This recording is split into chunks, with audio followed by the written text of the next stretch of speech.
NBTV members chat, someone asked me why I don't have Signal installed on my computer. The answer is because computers are far less secure than phones, and I would be downgrading the awesome privacy and security that Signal gives me by extending my attack surface to my computer. Let me explain. Modern smartphones are some of the most locked down consumer devices that have ever existed. They do a great job at sandboxing apps.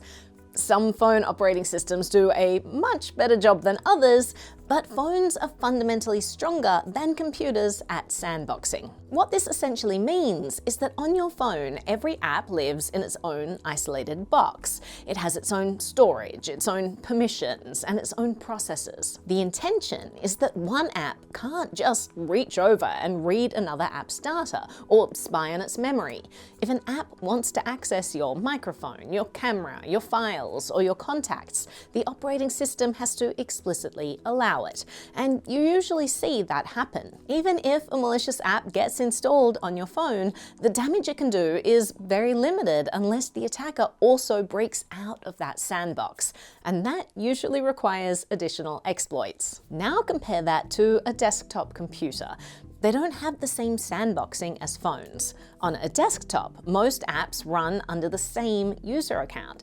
They share access to large parts of the file system. They can often observe or interfere with each other in ways that mobile operating systems simply don't allow. If malware runs as you on your computer, it often has access to almost everything you do. Your files, clipboard, keyboard input, screen, your apps running. Mobile operating systems are built around the assumption that every app is hostile and tries hard to silo them. Desktops are, by default, designed to be cooperative environments for apps. This brings us back to Signal. This isn't a Signal issue. Signal is an extremely well-designed end-to-end encrypted messaging app. On your phone, it benefits from all of the security properties I just described. Strong sandboxing, hardware-backed key storage, restricted access to other apps, limited background surveillance capabilities. When you install Signal on your computer, you widen your attack surface from one hardened device to two completely different environments. Your computer becomes another place where your messages exist in decrypted form, where encryption keys live in the memory, and where attackers can target. And computers are much easier to target. That's a reason why 0 days on phones are much more valuable, because on desktops, attackers often don't even need advanced exploits to attack your system. They can use phishing attacks, malicious browser extensions, and compromised software updates, and they can install malware disguised as legitimate apps. Once that malware runs, it can often do things like capture your screen, log your keystrokes, or read data from other applications. Phishing still exists on phones, but a phishing message does not automatically lead to arbitrary code execution. A malicious app installed from an app store is still trapped inside its sandbox. A fake update prompt cannot actually replace system software, and a malicious app pretending to be a legitimate one does not suddenly gain visibility into your other apps. On desktops, however, these same attack paths often are sufficient to compromise the system meaningfully.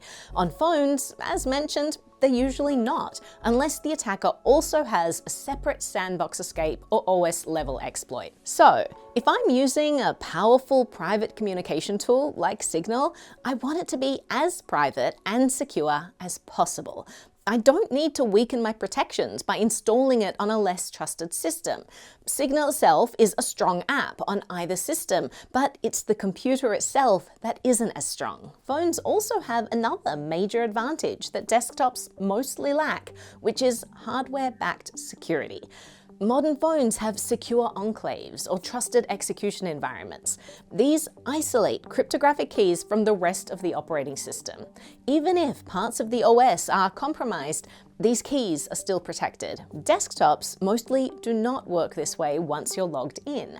Once your computer is unlocked and you are logged in, secrets are much more exposed. Modern computers do have hardware security modules like TPMs or secure enclaves on newer Macs, but on desktops, these are mostly used to protect the system at boot or while the device is locked.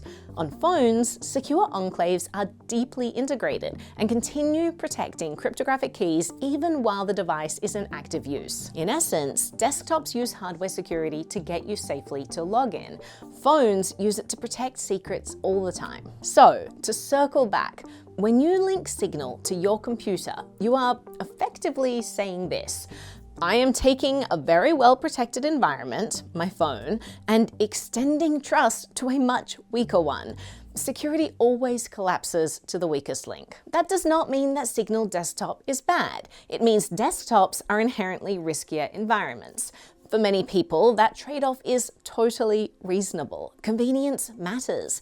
Typing on a keyboard is easier. Multitasking is easier. But if your threat model includes targeted surveillance, malware, or sensitive communications, then keeping Signal confined to your phone meaningfully reduces risk. But that being said, I don't want people to assume that they should just do everything on their phone either. Every app you install on your phone broadens your attack surface and often requests access to sensitive things like your location, contacts, and photos. Keep your phone lean and only install on it what you absolutely need. These are intensely personal devices that have cameras and microphones and go everywhere you go. You can meaningfully decrease your risk by doing things in a privacy-focused browser instead of downloading a native app for everything you do. If you can do something in the browser instead of downloading another app on your phone, absolutely do it in a privacy-preserving browser instead. That is the best way to keep the device locked down and as private and secure as possible. If you have any short questions that you'd like answered, feel free to add them to the comments section, and maybe if enough people have that question, we can make a short video for you. Ludlow Institute is a non-profit research and media institute that helps people reclaim their privacy in the digital world. If you'd like to help us with our mission, visit ludlowinstitute.org/donate. A huge thank you to all of you who already support us. It really goes a long way to the amount of educational material that we're able to get into people's hands.